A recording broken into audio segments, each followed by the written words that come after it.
I'm walking to a good place to hitch out of Steamboat, but I really liked this town, especially the microfilm in the library. I've never gotten to do that before.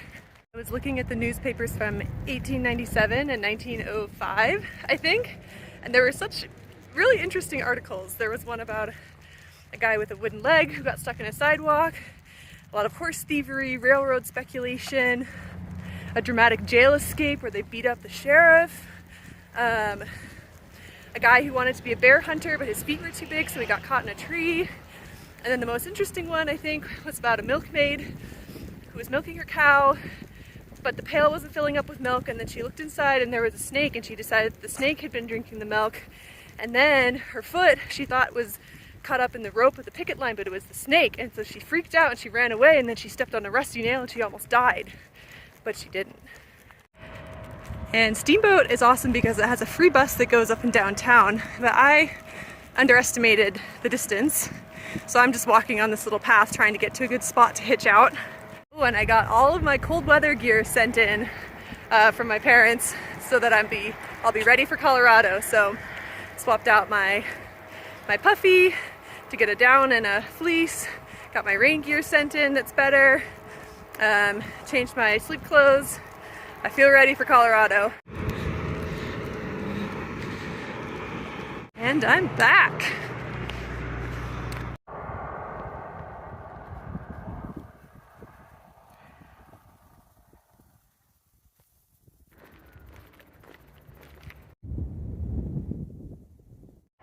I have to make sure that I eat all of the food on my plate in town, because if I don't, those uneaten bites, I will think about them every single time that I'm hungry on trail, and the bitter regret will just consume my soul. So I packed out the scraps of my breakfast and I'm going to very happily eat them.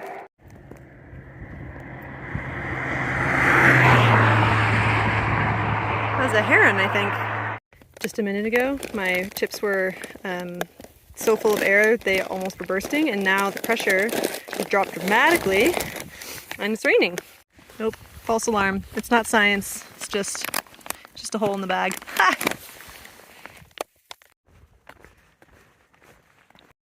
I couldn't say this earlier because it was raining, so I'll insert this video, but I think I just saw the last Nobo. That's what he called himself. I saw his tent pitched in a ditch, all ready for the rain.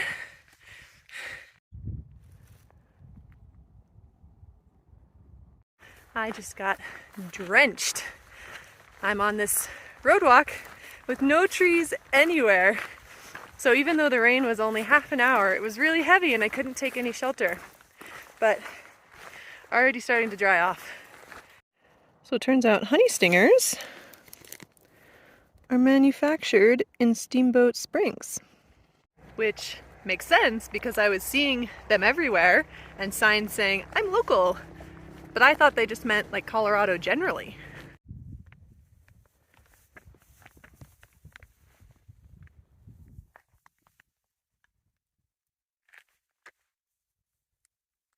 The rain is it stopping? Well, it started again, and this time I found a tree, but it might be stopping really quickly.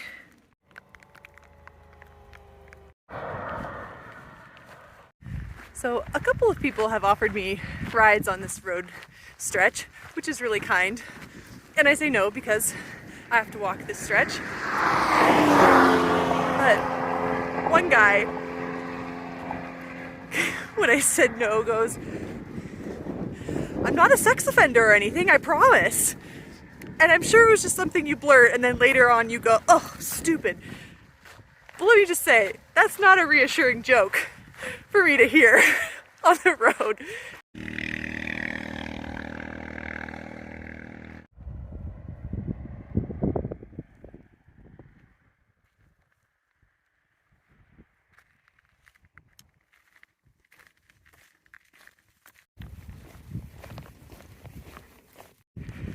Okay, the Highway 14 road walk is finished.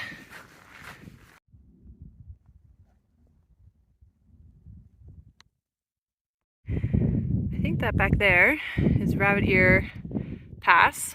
That little formation at the top, from a certain angle, is the one I think looks like rabbit ears. That's where I came out of the woods yesterday.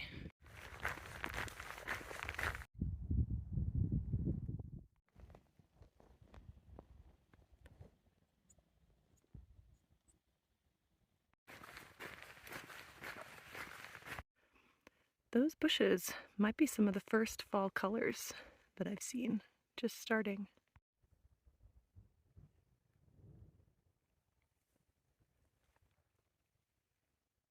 At least it's behind me for now.